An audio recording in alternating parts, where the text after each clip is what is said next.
आज हम लोग पढ़ेंगे क्लास 9th बायोलॉजी का चैप्टर नंबर 1 कोशिका जीवन की आधारभूत इकाई। वर्ड मीनिंग जानेंगे। सबसे पहले सेल यानी कि कोशिका, यूनिसेलुलर एक कोशिकाएं, मल्टीसेलुलर बहुकोशिकाएं, रेड ब्लड सेल लाल रक्त कण, व्हाइट ब्लड सेल श्वेत रक्त कण।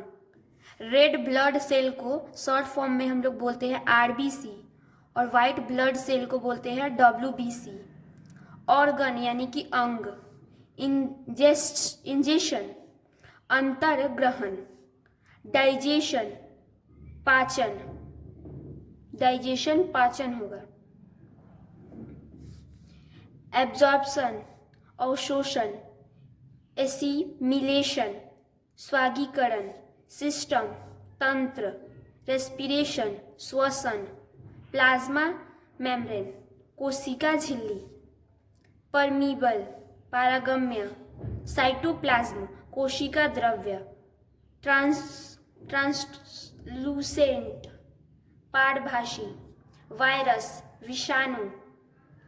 SER का full form smooth endoplasmic reticulum, RER rough endoplasmic reticulum, DNA deoxyribose nucleic acid, RNA ribose nucleic acid, ATP adenosine 3 phosphate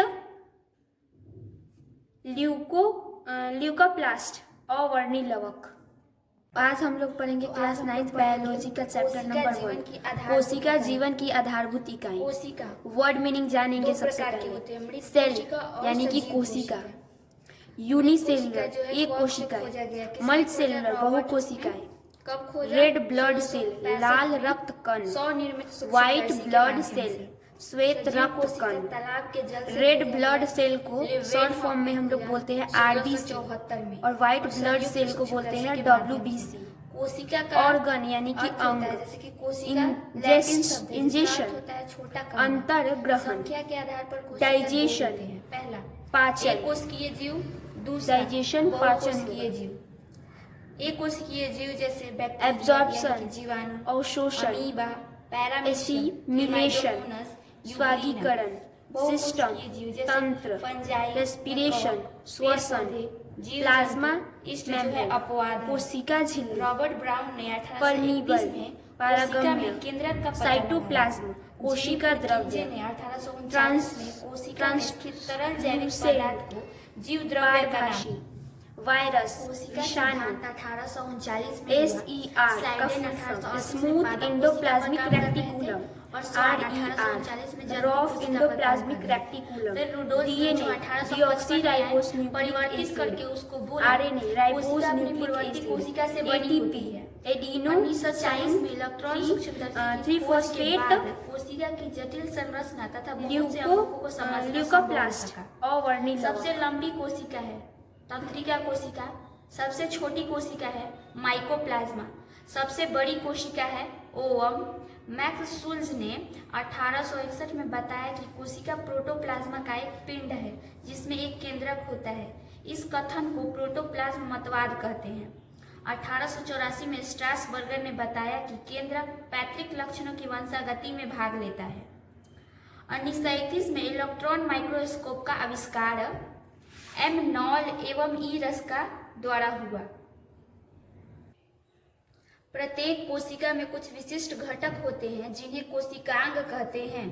कोशिकांग का कार्य कोशिका में नए पदार्थों का निर्माण करना, विशिष्ट पदार्थों का निष्कासन करना। प्लाज्मा झिल्ली या कोशिका झिल्ली कार्बनिक अणुओं का बना होता है।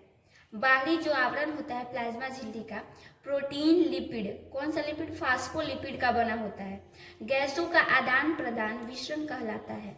उच्च सांद्रता से निम्न सांद्रता की ओर जल के अणुओं का आदान प्रदान परासरण कहलाता है। प्लाज्मा झिल्ली कुछ पदार्थ की गति को भी रोक देती है, इसलिए प्लाज्मा झिल्ली को वर्णात्मक पारगम्य झिल्ली कहते हैं। विलय जो होता है जल प्लस शर्करा के अणु या नमक के अणु से मिलकर बना होता है। एक कोशिकीय जीव बाह्य पर्यावरण से अपना भोजन तथा अन्य पदार्थ ग्रहण करते हैं। ऐसी प्रक्रिया को एंडोसाइटोसिस कहते हैं। विलयन जो होता है 3 प्रकार का होता है। पहला अल्पराशरंदाबी, उसको तनु विलयन भी बोलते हैं। समपराशरी, साद्र विलयन या अति पराशरंदाबी। अल्प पराशरंदाबी में जल के अणु ज्यादा होते हैं और शर्करा के अणु कम होते हैं। समपराशरी में जल और शर्करा दोनों बराबर मात्रा में होते हैं और साद्र विलयन में जल के अणु कम होते हैं और शर्करा के अणु ज्यादा होते हैं। पादप कोशिका, कवक, जीवाणुओं में कोशिका भित्ति होती है। दृढ़ निर्जीव आवरण को कोशिका भित्ति कहते हैं। शैवालों की कोशिका भित्ति सेलुलोज तथा गैलेक्टेंस की बनी होती है। जीवाणुओं की कोशिका भित्ति पेप्टाइडोग्लाकेन की बनी होती है। जब किसी पादप कोशिका में परासरण द्वारा पानी की हानि होती है तो कोशिका झिल्ली सहित आंतरिक पदार्थ संकुचित हो जाते हैं। इस घटना को जीव द्रव्य कुंचन कहते हैं। पादप कोशिका सेलुलोज की बनी होती है। यह है केंद्रक। जैसे कि हम जानेंगे केंद्रक में क्या क्या होता है। इसको बोलते हैं, ये जो गोल संरचना दिख रहा है इसको केंद्रक छिद्र बोलते हैं। ये बाहरी आवरण जो है इसको केंद्रक झिल्ली बोलते हैं। ये जो डॉट डॉट आपको दिख रहा होगा इसको केंद्रक द्रव्य बोलते हैं और ये गोल सा जो संरचना है इसको केंद्रक बोलते हैं। और ये जैसे धागे की तरफ दिख रहा है संरचना, इसको क्रोमेटिन बोलते हैं। क्रोमेटिन कोशिका विभाजन कर गुणसूत्र बनाता है। क्रोमेटिन डीएनए और प्रोटीन का बना होता है। केंद्रक में क्रोमोसोम होते हैं। क्रोमोसोम डीएनए तथा प्रोटीन हिस्टोन प्रोटीन के बने होते हैं। डीएनए के क्रियात्मक खंड को जीन कहते हैं। जीन में आनुवांशिक गुणों की सूचना होती है। मनुष्य में 23 जोड़ी गुणसूत्र पाया जाता है, 1 से 22 जोड़ी ऑटोसोम में और 23वां जोड़ी पुरुष में XY प्रकार का और स्त्री में XX। जिन जीवों की कोशिकाओं में केंद्रक झिल्ली होती है उसे यूकैरियोटिक कोशिका कहते हैं। ये लाइसोसोम का फिगर है और इसको कर्ण बोलते हैं। ये जो खाली स्थान है उसको ल्यूमन बोलते हैं। और ये जो आपको दिख रहा है ई टाइप में संरचना है जो उसको पाचक एंजाइम बोलते हैं, इसको जीवाणु बोलते हैं। ये भीतरी सतह है और ये बाहरी सतह है। कोशिकांग प्रोकैरियोटिक यूकैरियोटिक। कोशिकांग में केंद्रिका जैसे हो गया, केंद्रिका प्रोकैरियोटिक में एब्सेंट होता है, यूकैरियोटिक में प्रेजेंट होता है। वैसे ही लाइसोसोम, गोल्गी इकाई, माइटोकॉन्ड्रिया, अंतःप्रद्रव्य जालिका, राइबोसोम 70 इस प्रकार के होते हैं। प्रोकैरियोटिक में, यूकैरियोटिक में 80 इस प्रकार के। क्लोरोप्लास्ट पादप कोशिका में होता है, जंतु कोशिका में नहीं होता। भोजन यानी कि पोषक तत्व में होता है कार्बोहाइड्रेट, प्रोटीन, वसा, विटामिन, खनिज पदार्थ। कार्बोहाइड्रेट C6H12O6 यानी कि ग्लूकोज प्लस O2।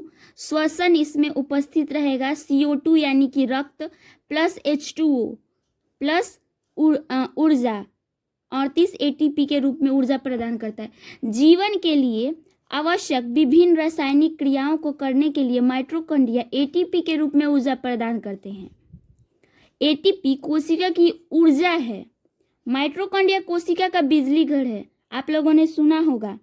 प्लास्टिड पादप कोशिका में पाया जाता है जबकि जंतु कोशिका में नहीं पाया जाता है तथा इसका अपना डीएनए तथा राइबोसोम होता है। प्लास्टिड 2 प्रकार के होते हैं, पहला क्रोमोप्लास्ट और दूसरा ल्यूकोप्लास्ट। क्रोमोप्लास्ट जो होता है इसमें कई प्रकार के रंग पाए जाते हैं और ल्यूकोप्लास्ट रंगहीन होता है यानी कि रंग नहीं पाए जाते हैं। ल्यूकोप्लास्ट में स्टार्च, तेल और प्रोटीन जैसा पदार्थ संचित होते हैं।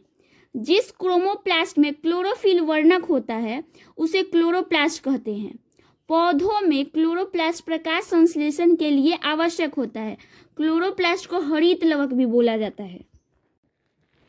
समसूत्री विभाजन में प्रत्येक कोशिका, जिसे मातृ कोशिका भी कहते हैं, संतति कोशिकाओं में गुणसूत्रों की संख्या मातृ कोशिका के समान होती है। यह जीवों में वृद्धि एवं ऊतकों के मरम्मत में सहायता करती है। कोशिका चक्र जीवन प्रवस्था, S प्रवस्था, G2 प्रवस्था, M प्रवस्था। S प्रवस्था में संगठित होते हैं और M प्रवस्था में कोशिका विभाजन होता है। कौन सा कोशिका विभाजन के? पहला पूर्व अवस्था, दूसरा मध्य अवस्था, तीसरा पश्चावस्था, लास्ट अंत्यावस्था, चौथा।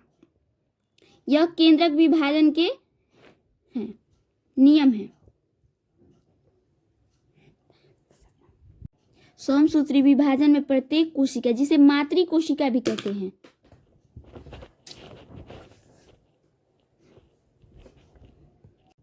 समसूत्री विभाजन में प्रत्येक कोशिका, जिसे मातृ कोशिका भी कहते हैं, संतति कोशिकाओं में गुणसूत्रों की संख्या मातृ कोशिका के समान होती है। यह जीवों में वृद्धि एवं ऊतकों के मरम्मत में सहायता करती है। कोशिका चक्र जीवन प्रावस्था, एस प्रावस्था, G2 प्रावस्था, M प्रावस्था। एस प्रावस्था में संगठित होते हैं और M प्रावस्था में कोशिका विभाजन होता है। कोशिका विभाजन का 4 प्रकार होता है: पूर्वावस्था, मध्यावस्था, पश्चावस्था, अंत्यावस्था। इससे कोशिका केंद्रक विभाजन होते हैं। समसूत्री कोशिका विभाजन, सर्वप्रथम इस विभाजन का वर्णन वाल्टर फ्लेमिड ने सन 1882 में किया। इसकी संपूर्ण प्रक्रिया 2 चरणों में पूरी होती है। प्रथम चरण में कोशिका के केंद्रक का विभाजन होता है। इस प्रक्रिया को केंद्रक विभाजन कहते हैं। विभाजन के द्वितीय चरण में कोशिका द्रव्य का विभाजन होता है। विभाजन के अंत में मातृ कोशिका पुत्री कोशिका में बदल जाती है। बहुकोशिकीय जीवधारियों में वृद्धि सूत्री विभाजन के कारण होती है। कोशिका वृद्धि के बाद केंद्रक व कोशिका द्रव्य के बीच अनुपात अव्यवस्थित हो जाता है। समसूत्रण केवल द्विगुणित कोशिकाओं में होता है। यद्यपि कुछ निम्न श्रेणी के पादप एवं सामाजिक कीटों में अगुणित कोशिक विभाजित होती है। अत्यंतावस्था, इस अवस्था की मुख्य घटनाएं निम्नत्व है: गुणसूत्र विपरीत ध्रुवों की ओर एकत्रित हो जाते हैं और इनकी पृथक पहचान समाप्त हो जाती है। गुणसूत्र समूह के परितः केंद्रक झिल्ली का निर्माण हो जाता है। केंद्रिका, गोल्जिका व अंतःप्रदेवी जाली का पूर्ण निर्माण हो जाता है। जंतुओं और पौधों में प्रजनन अंगों अथवा ऊतकों की विशेष कोशिकाएं विभाजित होकर युग्मक बनाती है, जो निषेचन के पश्चात संतति निर्माण करती हैं। अर्धसूत्र यानी कि मियोसिस एक विशेष प्रकार का कोशिका विभाजन है जो यूकैरियोट प्राणियों में लैंगिक जनन के लिए आवश्यक है। अर्धसूत्रण द्वारा युग्मक कोशिकाएं पैदा होती हैं। सभी जंतुओं तथा भूमि पर उगने वाले पौधों सहित अधिकांश जीवधारियों में युग्मकों को अंड कोशिका तथा शुक्राणु कोशिका कहते हैं। कई उपास्थाओं में विभाजित की जा सकती हैं। पहला लेप्टोटीन, इंग्लिश में भी वैसे ही लिखेंगे। जाइगोटीन दूसरा, तीसरा पैकेटीन, चौथा डिप्लोटीन, पांचवा डायाकिनेसिस। इसका इंग्लिश भी सेम होगा। डीएनए के नाम तो आप लोग सुने ही होंगे। डीएनए 3 चीजों से मिलकर बना होता है। 3 चीजों से, पहला शर्करा, दूसरा नाइट्रोजन, तीसरा फास्फोरिक अम्ल। नाइट्रोजन अम्ल जो होता है 2 प्रकार का होता है। पहला प्यूरीन और दूसरा पिरिमिडीन। प्यूरीन जो होता है 2 प्रकार का होता है, एडिनिन और ग्वानिन। और पिरिमिडीन जो होता है 3 प्रकार का होता है, साइटोसिन, थाइमिन, यूरेसिन। और ये है, इसको बोलते हैं पहले टीलोमियर, इसको काइनेटोकोर, इसको सेंट्रोमियर, इसको क्रोमेटिड। ये गुणसूत्र विभाजन कर रहे हैं। केंद्रक झिल्ली के अंदर गुणसूत्र पाया जाता है। एटीपी एडिनोसिन ट्राइफास्फेट, इसमें 3 फास्फेट के अणु पाए जाते हैं। पहले एएमपी प्लस पी करेगा, इसको बोलते हैं एडिनोसिन मोनोफास्फेट। और एडीपी एडिनोसिन डाइफास्फेट, इसमें 2 फास्फेट होते हैं। और इसको एडिनोसिन ट्राइफास्फेट, इसमें 3 फास्फेट के अणु होते हैं, इसमें 2 और इसमें 1। माइटोकॉन्ड्रिया का अपना डीएनए और राइबोसोम होता है तथा कुछ प्रोटीन स्वयं बनाते हैं, इसीलिए इन्हें माइटोकॉन्ड्रिया कहा जाता है। प्रोकैरियोटिक कोशिका में केंद्र काय होता है। अल्प विकसित केंद्रक में केंद्रक झिल्ली नहीं होता है, केंद्रक छिद्र नहीं होता है, केंद्रक द्रव्य नहीं होता है। अंतःप्रद्रवी जालिका दो प्रकार के होते हैं। पहला खुरदरी अंतःप्रद्रवी जालिका, दूसरा चिकनी अंतःप्रद्रवी जालिका। खुरदरी अंतःप्रद्रवी जालिका में राइबोसोम उपस्थित होता है और चिकनी अंतःप्रद्रवी जालिका में राइबोसोम अनुपस्थित होता है। राइबोसोम उपस्थित होता है, खुद इसका काम है प्रोटीन संश्लेषण तथा श्रावण करना, और इसका काम है लिपिड तथा वसा का संश्लेषण और श्रावण करना। गोल्जी काय का नाम कैमिलो गोल्जी ने 1898 में दिया था। अंतःप्रद्रवी जालिका टूटने के बाद गोल्जी काय बनाता है। इसको कुंडिका या सिस्टर्नी कहते हैं। कोशिकीय उपचायक में व्यवधान के कारण जब कोई कोशिका क्षतिग्रस्त या मृत हो जाती है तो लाइसोसोम फट जाते हैं और एंजाइम